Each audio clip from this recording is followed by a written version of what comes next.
بسم اللہ الرحمن الرحیم۔ درود و سلام ہو محمد و آل محمد پر۔ السلام علیکم۔ بیست خبرنامے میں خوش آمدید۔ نظر ڈالتے ہیں آج کی اہم ملکی اور عالمی خبروں کی شہ سرخیوں پر۔ عالمی مالیاتی ادارے IMF نے پاکستان کو $6 ارب کی توسیع فنڈ سہولت AFF کے تحت قرض کی دوسری قسط $45 کروڑ 24 لاکھ کی منظوری دیتے ہوئے اعلان کیا ہے کہ پاکستان کا اصلاحاتی پروگرام راہ راست پر ہے اور اس کا ثمر آنا شروع ہو گیا ہے۔ اسرائیلی ٹیکنالوجی کمپنی کے تیار کردہ اسپائی ویئر جاسوس وائرس سے متعدد پاکستانی حکام کے موبائل فونز کی جاسوسی کا انکشاف ہوا ہے۔ چیف جسٹس پاکستان آصف سعید کھوسہ نے اپنی ریٹائرمنٹ کے موقع پر منعقد ہونے والے فل کورٹ ریفرنس سے خطاب کرتے ہوئے کہا ہے کہ سابق فوجی صدر پرویز مشرف کے خلاف خصوصی عدالت کا تفصیلی فیصلہ آنے کے بعد ان کے اور پوری عدلیہ کے خلاف گناہونی مہم شروع ہو چکی ہے۔ امریکہ نے پاکستان کے لیے قریباً 2 سال بعد اپنا ملٹری ٹریننگ اور تعلیمی پروگرام فنڈ بحال کر دیا ہے۔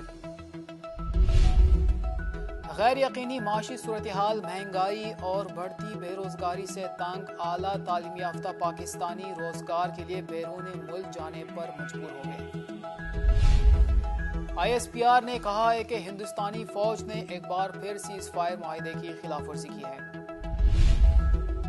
DG ISPR major general Asif Ghafoor نے پریس کانفرنس میں کہا ہے کہ مشرف کے خلاف فیصلے میں استعمال لفظ انسانیت، مذہب اور تہذیبی اقدار کے منافی ہے۔ شہریت کے متنازع قانون کے خلاف بھارت بھر میں احتجاج جاری ہے اور پولیس کی فائرنگ سے مزید 3 مظاہرین ہلاک ہو گئے۔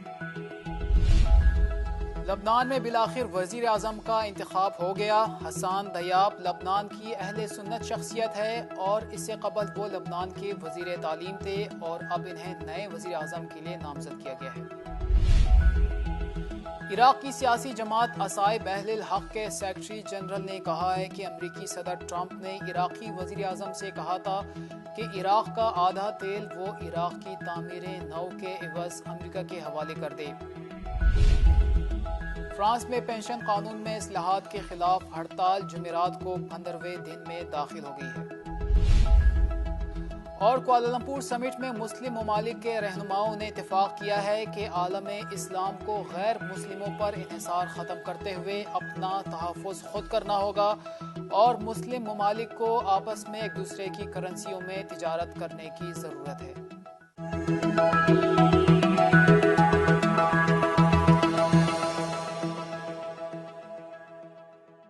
اور اب خبریں تفصیل کے ساتھ۔ عالمی مالیاتی ادارے IMF نے پاکستان کو $6 ارب کی توسیع فنڈ سہولت AFF کے تحت قرض کی دوسری قسط $45 کروڑ 24 لاکھ کی منظوری دیتے ہوئے اعلان کیا ہے کہ پاکستان کا اصلاحاتی پروگرام راہ راست پر ہے اور اس کا ثمر آنا شروع ہو گیا ہے۔ 3 جولائی کو IMF نے پاکستان میں معاشی استحکام کے لیے 3 سال کے عرصے میں $6 ارب قرض فراہم کرنے کی منظوری دی تھی۔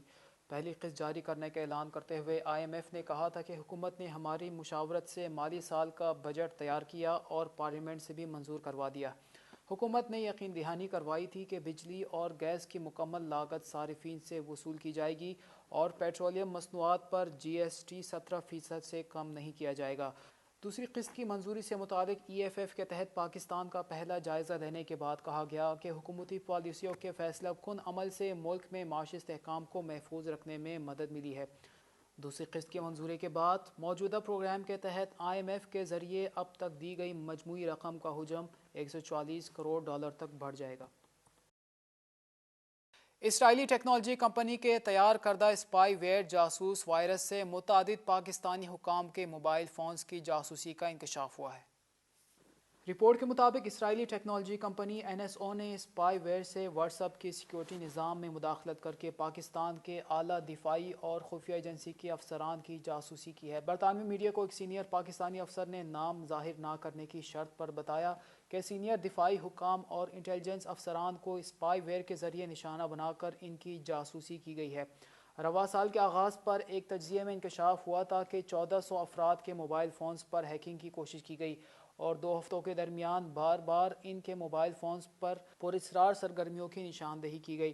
صارفین کی رازداری کو نشانہ بنانے پر واٹس ایپ نے NSO کے خلاف مقدمہ بھی دائر کیا تھا کہ مذکورہ کمپنی نے بغیر اجازت مداخلت کر کے اس کی سروس کی توہین کی ہے۔ اس مقدمے میں دعویٰ کیا گیا تھا کہ اسرائیلی کمپنی نے دنیا بھر کے صحافی، انسانی حقوق کے رضاکاروں، سیاست دانوں، سفارتکاروں اور دیگر اعلیٰ سرکاری شخصیات کو ہیکنگ کا ہدف بنایا تھا۔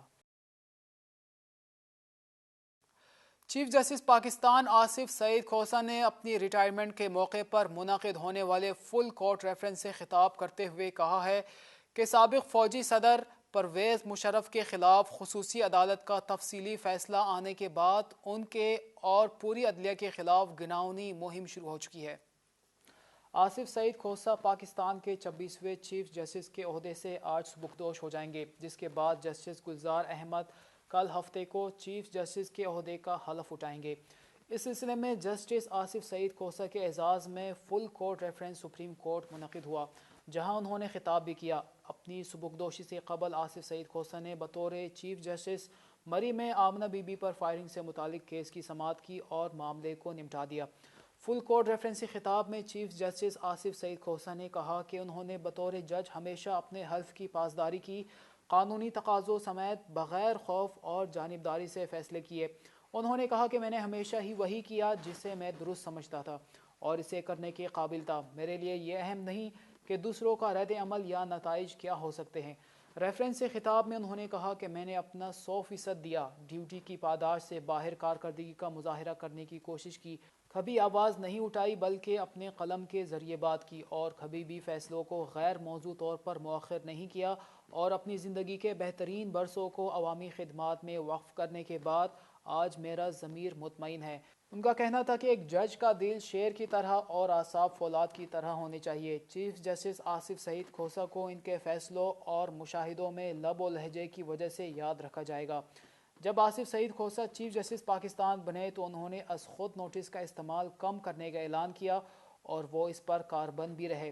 واضح رہے کہ سال 2017 میں پاناما پیپرز جیسا تاریخی فیصلہ دینے والے بینچ میں جسٹس آصف سعید کھوسہ بھی شامل تھے۔ اس فیصلے کے نتیجے میں نواز شریف کو وزارت عظمیٰ کے عہدے سے ہٹایا گیا تھا۔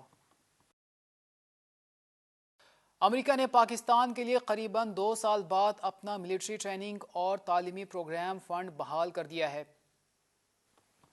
یہ فیصلہ وزیر اعظم عمران خان کی امریکی صدر ٹرمپ کے ساتھ اس سال ہونے والی ملاقات اور امریکہ اور پاکستان کے دہائیوں پر مشتمل دیرینہ تعلقات کو مد نظر رکھتے ہوئے کیا گیا۔ امریکہ نے افغانستان سے امریکی فوج کے انخلاء کے لیے ہونے والے مذاکرات میں کردار ادا کرنے پر بھی پاکستان کو بہت سراہا۔ حال ہی میں اس مقصد کے لیے طالبان اور امریکہ کے مذاکرات بحال ہوئے ہیں۔ اسٹیٹ ڈپارٹمنٹ کے زیر انتظام چلنے والے بین الاقوامی ملٹری ایجوکیشن اور ٹریننگ پروگرام IMET پاکستان کے لیے تقریباً $2 بلین امریکی سیکورٹی امداد کا ایک چھوٹا سا حصہ تھا۔ جنوری 2018 میں پاکستان کے لیے امریکی سیکورٹی امداد معطل کر دی گئی تھی۔ امداد معطل کیے جانے کی وجہ سے ٹرمپ انتظامیہ کی جانب سے پاکستان پر دہشت گردوں کے خلاف اقدامات اٹھانے کے لیے دباؤ ڈالنا تھا۔ غیر یقینی معاشی صورتحال، مہنگائی اور بڑھتی بے روزگاری سے تنگ اعلیٰ تعلیم یافتہ پاکستانی روزگار کے لیے بیرون ملک جانے پر مجبور ہو گئے۔ دستاویز کے مطابق بیرون ملک مقیم پاکستانیوں کی تعداد 1.9 کروڑ سے تجاوز کر گئی ہے، جبکہ گزشتہ 2 سال کے دوران ملک میں روزگار کی عدم دستیابی اور بڑھتی مہنگائی سے تنگ 8,84,000 پاکستانی نوجوان بیرون ملک چلے گئے۔ بیورو آف امیگریشن کے ریکارڈ کے مطابق سال 2018 میں 3,82,000 جبکہ رواں سال 2019 میں اب تک 5 لاکھ سے زائد نوجوانوں کو بیرون ملک بھیجا گیا۔ رپورٹ میں یہ بھی انکشاف ہوا ہے کہ بیرون ملک جانے والے مزدوروں کے ساتھ ایک بڑی تعداد اعلیٰ تعلیم یافتہ نوجوانوں کی بھی ہے۔ دستاویز کے مطابق 29,312 اعلیٰ تعلیم یافتہ پاکستانی بیرون ملک گئے، جبکہ 17,609 اعلیٰ تربیت یافتہ جبکہ 3,69,000 اسکلڈ لیبر نے بیرون ملک ملازمت کو ترجیح دی۔ دستاویز میں انکشاف کیا گیا ہے کہ موجودہ حکومت کے دور میں 10,000 انجینئرز، 3,500 ڈاکٹرز جبکہ 9,500 اکاؤنٹنٹس نے نوکریوں کے حصول کے لیے دوسرے ممالک کا رخ کیا۔ ISPR نے کہا ہے کہ ہندوستانی فوج نے ایک بار پھر سیز فائر معاہدے کی خلاف ورزی کی ہے۔ پاک فوج کے شعبہ تعلقات عامہ ISPR کے مطابق ہندوستان کی فوج کی بلا اشتعال فائرنگ سے 2 معصوم شہری جاں بحق اور خاتون سمیت 2 شہری زخمی ہو گئے ہیں، جبکہ پاکستانی فوج اور ہندوستانی فورسز میں فائرنگ کے تبادلے میں 3 پاکستانی فوجی بھی زخمی ہوئے۔ ISPR نے دعویٰ کیا ہے کہ فوج نے ہندوستانی فورسز کی اشتعال انگیزی پر بھرپور جوابی کارروائی کی ہے اور ہندوستانی چوکی کو نشانہ بنایا۔ پاک فوج کی جوابی کارروائی میں ہندوستانی فوج کی چوکی تباہ ہو گئی اور بھاری جانی نقصان ہوا ہے۔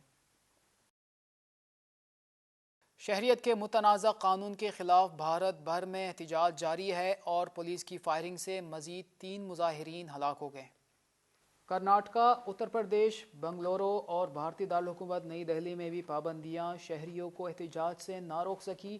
دہلی کے لال قلعہ، حیدرآباد اور تلنگانہ سے مظاہرین کو پولیس نے حراست میں لے لیا، جبکہ معروف بھارتی مورخ اور دانشور رام چندر بھی احتجاج کے دوران گرفتار ہو گئے۔ بھارتی میڈیا کے مطابق ریاست کٹانکا کے شہر منگلور میں پولیس نے مظاہرین پر لاٹھی چارج اور آنسو گیس کی شیلنگ کی، لیکن اس کے باوجود مظاہرین کا احتجاج جاری رہا تو پولیس نے فائرنگ کر دی، جس کے نتیجے میں 3 مظاہرین ہلاک اور 4 زخمی ہو گئے۔ منگلور میں کرفیو نافذ ہو گیا جبکہ انٹرنیٹ سروس معطل ہے۔ آسام میں 21 دسمبر سے بند انٹرنیٹ سروس جزوی طور پر بحال کر دی گئی ہے۔ بھارتی میڈیا کے مطابق نئی دہلی میں احتجاج مارچ کے پیش نظر انتظامیہ نے 2 میٹرو اسٹیشنز بھی بند کر دیے ہیں۔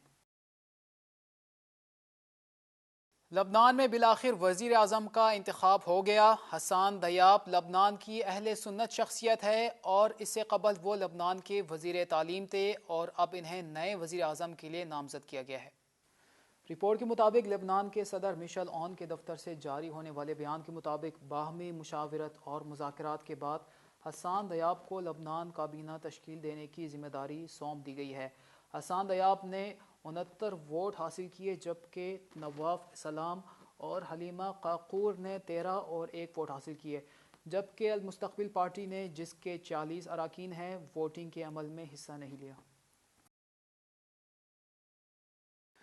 عراق کی سیاسی جماعت عصائب اہل الحق کے سیکرٹری جنرل نے کہا ہے کہ امریکی صدر ٹرمپ نے عراقی وزیر اعظم سے کہا تھا کہ عراق کا آدھا تیل وہ عراق کی تعمیر نو کے عوض امریکہ کے حوالے کر دے۔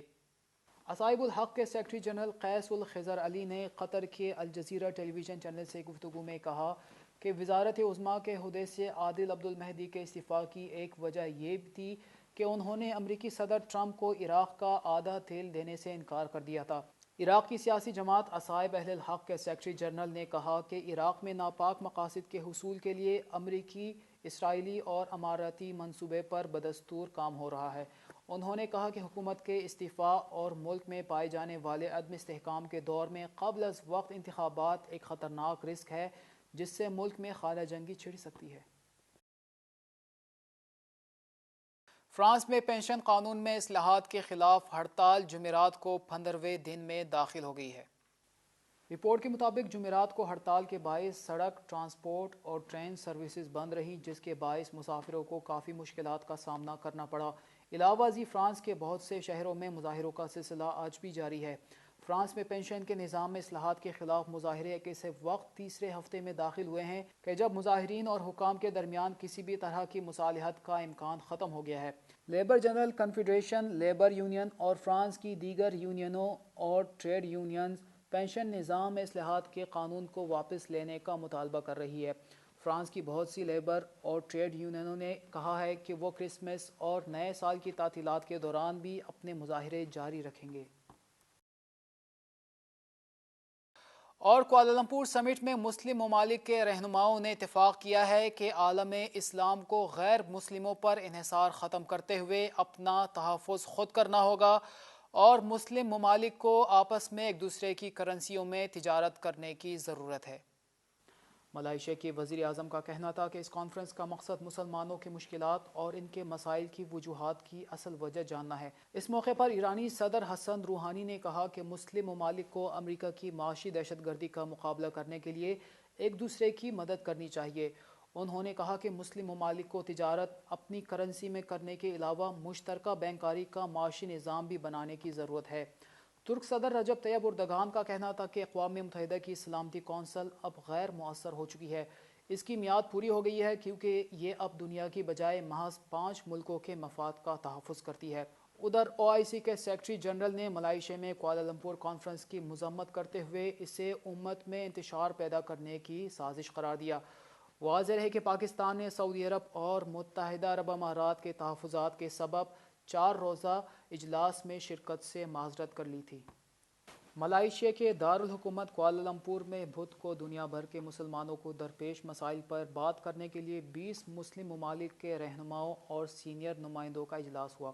اجلاس میں 5 مسلم ممالک کے درمیان دفاع، خوراک اور میڈیا کے شعبوں میں مشترکہ معاہدوں پر اتفاق ہوا اور معاہدوں پر دستخط بھی کیے گئے۔ اس موقع پر خطاب کرتے ہوئے ملائیشیا کے وزیر اعظم مہاتیر محمد کا کہنا تھا کہ دشمنان اسلام سے اپنے تحفظ کے لیے غیر مسلموں پر انحصار ختم کرنا ہوگا۔ مہاتیر محمد نے کہا کہ ہمیں اسلاموفوبیا سے نمٹنا ہے، مگر اس کے لیے ہمیں اپنی خامیاں بھی دور کرنا ہوں گی۔ یہ تھی آج کی خبریں۔ اگلے خبرنامے تک اجازت دیجیے۔ دیکھتے رہیے بعثت تعلیمی ٹی وی چینل۔ اللہ حافظ۔